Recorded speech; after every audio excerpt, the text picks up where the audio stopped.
Welcome to Mike Cooley Radio. Let's get it, because we gonna get it in. What's good, everybody? I hope everybody having a blessed day. And like I always say, what do I always say? Stay what? Stay sucker free. That's right. Stay sucker free from these haters, because these haters is going to hate. All right? Let them hate. That should motivate. Stay on the path that you're trying to reach, and your goals will come true. And let the haters hate. Stay focused on what you have to do, and hopefully you will achieve your goals by working hard and staying dedicated to your goals. All right? Please download Mike Cooley Radio. That's right. Right now, push that download button and download Mike Cooley Radio. Hit that notification button so you can be notified of all Mike Cooley Radio, which is me, of course, and you'll be able to see all my segments and what I'm putting out, okay? So please do that. Please do that. That's very, very important. Follow Mike Cooley on social media. Follow me on social media. Facebook, Instagram, YouTube. Follow me, all right? Put in my name and I will pop right up. All right, this segment here is we're going to talk about Kamala Harris. We already know that the election is coming up in a couple of weeks. So this is very, very, very important election, of course. And, of course, both candidates, Donald Trump and Kamala, has both been going different places talking to people, trying to get the last votes that they can get before we start, right? So what interests me was that Anderson Cooper from CNN, they did kids and people to come and ask questions to Kamala, pretty much about, anything they want to ask about, anything to do with policy and what she's going to do about certain things. And what interests me was that this kid asked her a real good question. And I felt that with that question was so deep that I think she went around the question, to be honest with you. I think she went around the question. She didn't answer the question directly. And I believe when Anderson Cooper came in, I'm gonna let y'all listen to this. When Anderson Cooper came in, he had to come in and ask certain questions, because she was, jogging around, trying to hide not hide from the question, but she wasn't being real straightforward of what her plan was, right? And this talks about the border. So this is very important, because I think that's what hurting Kamala the most is the border part. I think she would have been okay with everything else, with the inflations and all that, because those things would be fixed. What everybody's concerned is about this border, because of the fact that she sat there in the administration with her and Joe, 2021, 2022, all these things. This place, the floodgates was open for immigration. I want you guys to understand that. The immigration was so bad that the New York was sending newspapers saying they were sending the immigrants to Vice President Harris' house. Let me repeat that again. I want you guys to look this stuff up. Look at the New York paperwork. Look at the newspapers and go back 2021, 2002. Go back and look, and you will see that the governor of New York was complaining about these immigration. Other people were complaining about the immigration system, that they were busing these people right in front of Vice President Harris' house. Why didn't they do anything then? That's the question I asked her. When this stuff was being publicized, why didn't y'all do nothing then? And then now y'all closing the borders now because y'all trying to get elected. So this is what hurts her, because I know she's vice president. I know she don't make the final decision, but she's still a part of that decision. The question is, what people want to ask her is, what was your difference between Joe and you? What was your separations between Joe? Because clearly, if you agree with what everything Joe has done that was proper, then it was not, because we're struggling. So you have to separate yourself from Joe somehow so you can have a way. So you got to say, yes, we have a broken border, which you guys did, right? So I want you guys to listen to this stuff, man, and I'll get back to you. I can get deeper, but I want you guys to listen to this, and so you guys, it can get deep, real deep, and then I'll get back with you guys. Here we go. The want you to meet Jackson Weiss. He's a student at Drexel University from Flourtown, Pennsylvania, registered Republican. Says he's leaning toward voting for you, but has yet to make a final decision. Jackson. Thank you, Anderson. Hey, Jackson. Thank you for taking the time to be here, too, Vice President Harris. Thank you. Regarding the rapid increase in the migrant population, how will you ensure that every immigrant is integrated into American society safely? What benefits and subsidies will you provide them with? And how long will these benefits and subsidies last for an individual? Most importantly, will the American citizens' taxes pay for these benefits and subsidies? And if so, how much money will be allocated? Well, thank you, Jackson. Let's start with this. America's immigration system is broken and it needs to be fixed. And it's been broken for a long time. And part of what we need to do is always prioritize what we need to do to strengthen our border. I will tell you I'm the only person in this race among the two choices that voters have. I've personally prosecuted transnational criminal organizations in the trafficking of guns, drugs, and human beings.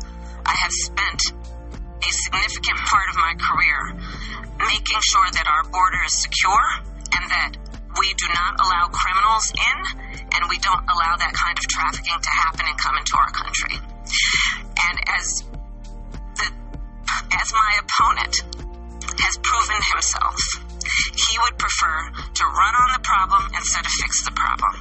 You may know there were some of the most conservative members of the United States Congress working with others that came up with a border security bill that would have put 1,500 more border agents at the border. Those border agents are overwhelmed. They need the support. They need the backup. It would have allowed us to have more resources to stem the flow of fentanyl. I don't need to tell this state and people around the country what is happening in terms of the scourge of fentanyl and how it is literally killing Americans. It would have put resources into stemming the flow. It would have given more resources to investigate and prosecute transnational criminal organizations. It would have done a lot of good. Donald Trump got wind of the bill and told them, don't put it forward. He killed the bill because he'd prefer to run on a problem instead of fixing a problem. We have to have a secure border and we have to have a comprehensive pathway for citizenship. And that includes requiring people, hardworking people, to earn citizenship and do it in a comprehensive, humane, and orderly manner. Let me ask you about that. I mean, you talk about the bill that Donald Trump quashed, and that was in 2024. You talk about the bill he tried to get passed in 2021. That wasn't able to get passed. 2022, 2023, there were record border crossings. Your administration took hundreds of executive actions. It didn't stem the flow. Numbers kept going up. Finally, in 2024, just in June, 3 weeks before the first presidential debate with Joe Biden, you institute executive actions that had a dramatic impact, really shut down people crossing over. Why didn't your administration do that in 2022, 2023? First of all, you're exactly right, Anderson. And as of today, we have cut the flow of immigration by over half. In fact, the numbers I saw most recently, illegal immigration. But if it was that easy with that executive action, why not do it in 2022, 2023? Because we were working with Congress and hoping that actually we could have a long-term fix to the problem instead of a short-term fix. You couldn't have done one and both at the same time? Well, here's the thing. We have to understand that ultimately this problem is going to be fixed through congressional action. Congress has the authority and the purse. I'd hate to use DC terms, but literally they write the checks. Part of the issue is in order to really fix the problem at the border. I was just at the border recently talking with border agents. You know what they talk about? Yes, they are overwhelmed. They're working around the clock. And the other thing that they talk to me about, we need more judges down there to deal with asylum claims. We need more personnel down there to deal with processing.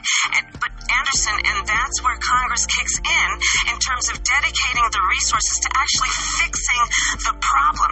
We have dealt with it such that, to your point, we now, as of today, as of our visit, have lower undocumented immigrants and illegal immigration than Trump when he left office. That's true. But we need a permanent solution, and that requires bipartisan work. Do you wish you'd done those executive orders in 2022, 2023? I think we did the right thing, but the best thing that can happen for the American people is that we have bipartisan work happening, and I pledge to you that I will work across the aisle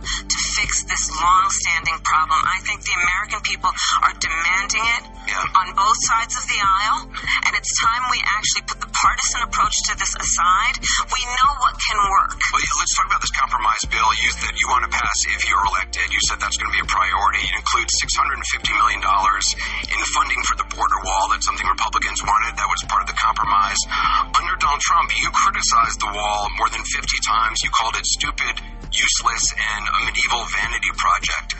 Is a border wall stupid? Well, let's talk about Donald Trump and that border wall.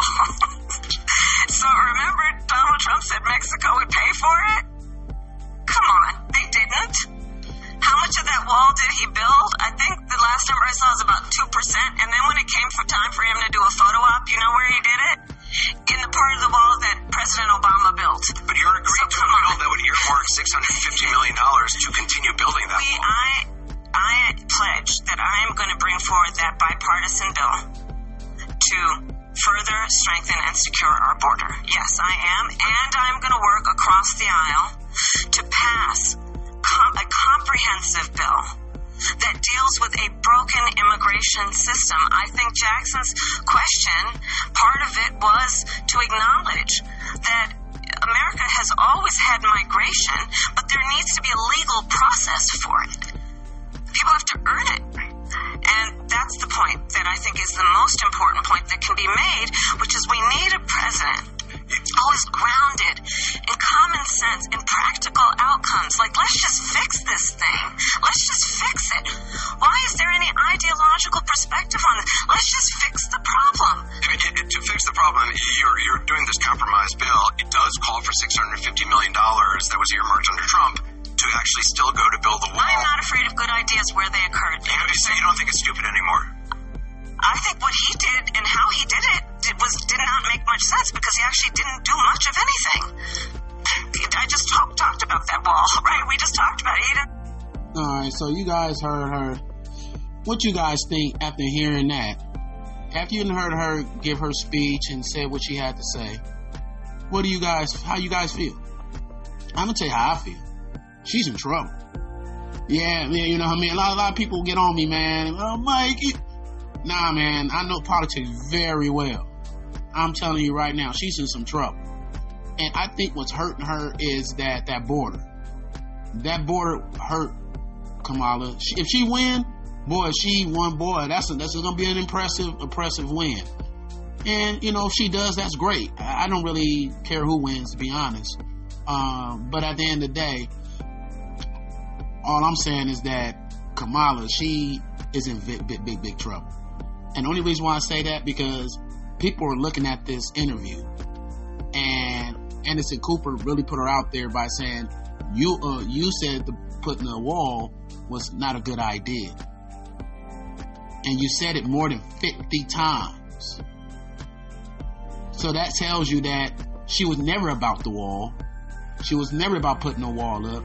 It would have cost $650 million to put up a wall that Joe and them did not do after Trump got out. Trump built half the wall, a little bit of the wall. They supposed to finish the wall because Trump did not get a chance to do his other term, because Trump probably would have finished up the wall. And they supposed to finish, but they never did. People coming over. And I want people to understand something. There's nothing wrong with immigrants coming to this country. I think the issue is that they're coming over here illegally. We don't have no identification who are these people are.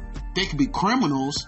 They could be anything. We have no identification who they are. And they're out here getting jobs, American jobs, taken from other American citizens and stuff. So we can't get good jobs because the other people, the immigrants, are taking the jobs, but they're not illegal citizens. You have to understand, when you go to different countries, you can't do that. You get what I'm saying? They're going to ask you, and they're going to be strict about why you over here, what's your purpose. You have to understand that in every country, there's strict rules and regulations of people coming through those borders. All right? So this is not just an American thing. I don't give a damn if you went to Canada. You went to Canada and you showed your passport and stuff. They're going to ask you a lot of questions to make sure what the hell you doing over here and making sure that you are legit for you to come through there. They're not just going to let you just walk through there. So there's it's a process. If you want to go through the paperwork, and if you are not a criminal and you over here is really trying to change, and if you can be accepted, okay, then that's something totally different. You can become an American citizen. I think the process needs to be faster. Because here in California, I think trying to be an American citizen like 10 years or something like that, I believe, about like 10 years. So they need to speed up the process, getting people to become American citizens. I think a lot of immigrants are scared that they're going to get sent back and be threatened by the government that they're here. And I think this is the reason why they don't come out and do legal paperwork. I think a lot of them would love to do legal paperwork and so they can sign up and stuff like that to become American citizens. But I think a lot of them are afraid of what's going to happen if they get caught or they're going to get sent back things. And a lot of those immigrants have risked their lives trying to come over here. I got stories about stuff like this, which I'll get through in another segment. But a lot of those immigrants lose their lives trying to go out here and trying to live their life to come to America and stuff. So they don't want to be coming from other countries to come over here and risking their life, and then they can't get asylum or they can't get this, and they got to get sent back. And a lot of places will kill these guys if they go back to their countries too, depending on the country, right? El Salvador is one of them, right? Guatemala is one other one. There's just certain places that if you send people back, you can get yourself killed because you pretty much ran off from that country. So we'll see how it goes. We'll see how it goes. I will say this. I feel it wasn't fair for Kamala because she only had 3 months to prepare for this. She didn't have a year because Joe wouldn't back down, he would not back down, and he wanted to stay in the race to try to go against Trump. And finally he gave up and said, okay, I'm not going to do this. I'll let somebody else take it. And that's what he did. And Kamala take the hand, and now she's here trying to work it out. And it's hard on her because she didn't get an opportunity to really prepare and get things together. She really did this on the fly. You got to remember, she had to find her vice president right away. You got to remember, this is 3 months before the election coming. So she had 3 months to get and then had to go on to rallies and get the fundings right and all this stuff. And even though she did get the fundings and stuff, the timing, I think, hurt her because nobody got a chance to really get to feel her out. I feel like nobody got a chance to really get to know her and grow to love her and want her to be the president. People got to understand Obama did a whole year of campaigning. So we got a chance to see Obama grow and see Obama do his speeches. And we had a whole year to watch him and observe him and grow with him. And that's why I believe, Obama became how he is, because he had a whole year where she only has 3 months, and now she got 2 weeks to get what she can. And they're just hammering her on immigration. They hammer her on things. And all I can say is that even though they're accurate on the things that they are saying, they are right. But Joe is the final say. And Joe is going to make those decisions, and she's going to sit back and she's going to go what Joe wants to be done. I just think what she needs to do is, and she's trying to find a way where she's not bashing Joe. So even though she's trying to win the election and they're asking her, what would you do different than Joe? She is trying not to blast Joe to make him look bad by saying certain things that would affect him and his legacy as president. So she's trying to balance this out, and I see her trying, because I know that there's things that maybe she didn't agree with Joe, but she's not going to put Joe, she's still the vice president of the United States of America. She is not going to put Joe on blast. She's not going to do that. She is not going to put Joe on blast like that. And that's her president. She's just not. So she's trying to keep this stuff, close as possible, where she can still try to win and not try to damage Joe's name too much. Everybody know that Joe clearly made some mistakes, and she's trying to clean up where she's trying to clean her image, keep her image clean and his image clean, and try to win this election. And we will see what happens. This is Mike Cooley Radio, and I'm out. Make sure you follow.